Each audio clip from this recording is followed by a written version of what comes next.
Hi everyone, welcome back. Thank you so much for joining me today. So I've prepared my canvas. I've actually gessoed an old canvas. I'm repurposing it so it doesn't go to waste. I'm using one of my most favourite colour palettes. I'm using some blues, but I've also mixed up a brand new colour, and I want to show you that colour in a minute because I think it's going to be one of my new favourites. And I'm going to pledge something, and I hope I'm right, but I don't think I've ever done this technique before. So that's a challenge. If you can find that I've done it, then I'll correct what I say, but I don't think I've ever done this before. I'm going to take you down to see the colours and the consistencies, and I'm also going to talk about the technique that I'm going to do.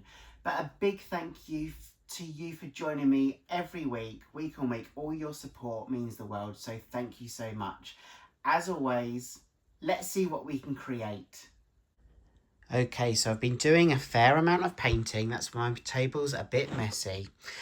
But these are some blues, and I've got a grey, a black, and some metallics. So good old faithful by Pebeo. I've got the iridescent gold, the iridescent copper, and the iridescent silver. So they're my metallics for my colour palette. I've got a neutral grey and a lamp black.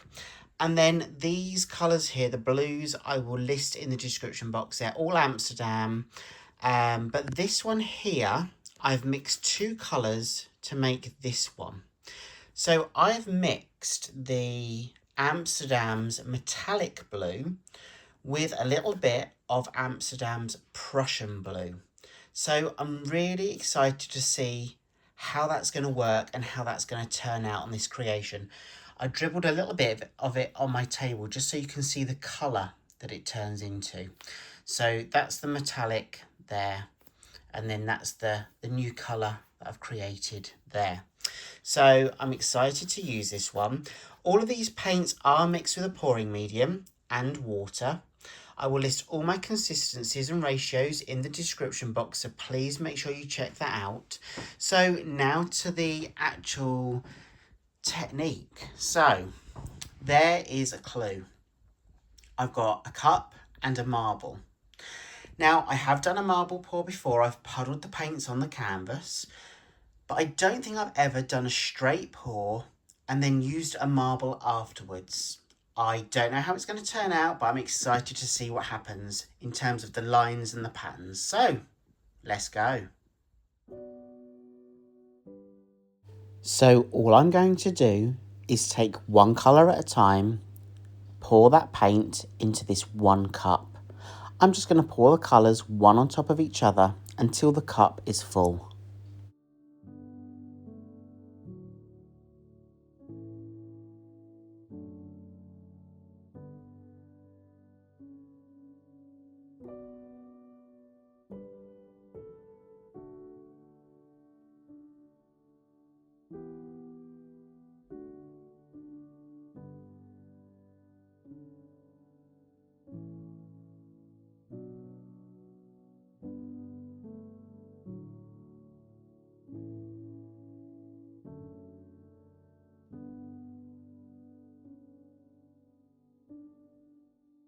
So here we go. The cup is full to the brim.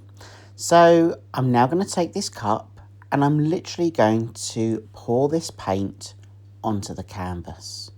So I'm going to pick up my cup and I'm literally just aiming for the middle, and it's just one straight pour. Watching all of that paint go from the cup onto the surface area of the canvas. So that's all the paint out of the cup. There are quite a few of air bubbles, so I am going to pop those to show you the cup. It's completely empty. I'm going to take my torch and I'm going to just pop those air bubbles before I drop the marble into this puddle.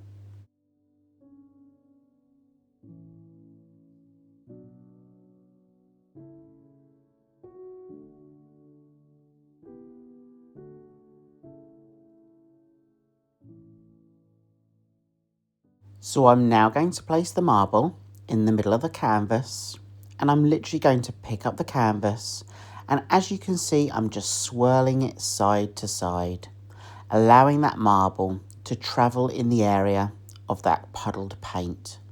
And as I'm doing that, I can see that the marble is creating numerous lines.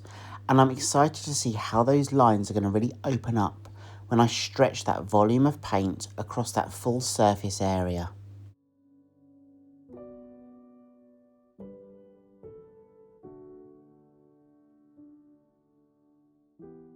Okay, so that's enough of the marble. I'm just going to drop the marble onto the table, and I'm going to take you in for a quick look at these lines. But before I do that, again, I'm just going to use my torch and I'm going to pop those air bubbles.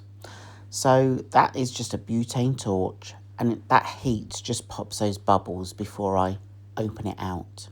And as you can see, that marble has created all this pattern, all these lines. And when I stretch the canvas out, so when I stretch that paint out across that surface area, those lines are going to really open up and it will reveal a pattern. So now I'm just going to tilt the canvas from side to side, and the idea is to take that volume of paint and cover that full surface area and also down the sides.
As I tilt the canvas from side to side, I'm also really mindful of how that pattern is taking shape on that area of the canvas.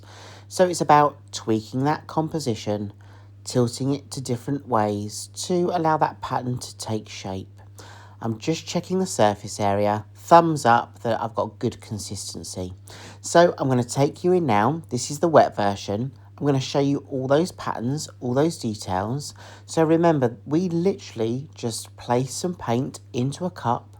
We poured that cup directly onto the canvas, and then I placed a marble in that paint and tilted the canvas from side to side to help that marble travel around that paint. And that's what's created these lines.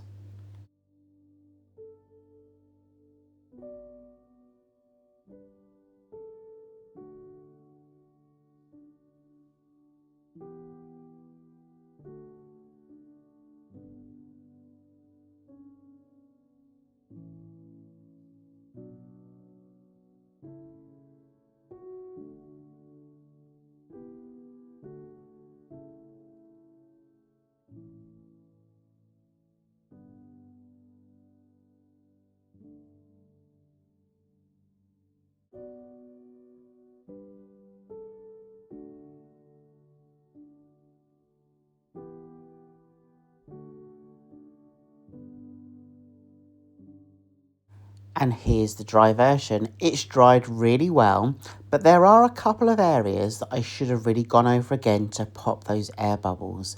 And I'm going to show you what happens when you don't pop those air bubbles.